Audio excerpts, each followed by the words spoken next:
Oh my God, eto na yung bulalo at gotong Batangas. Excited na akong tikman.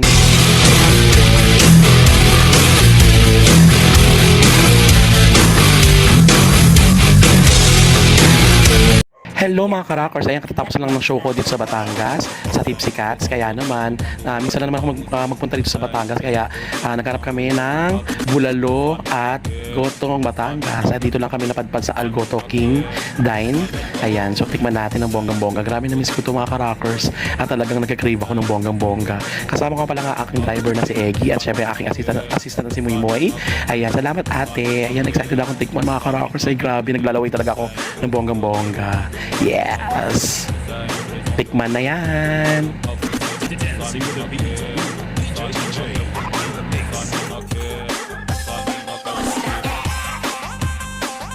Oh my gosh, ang sarap, grabe.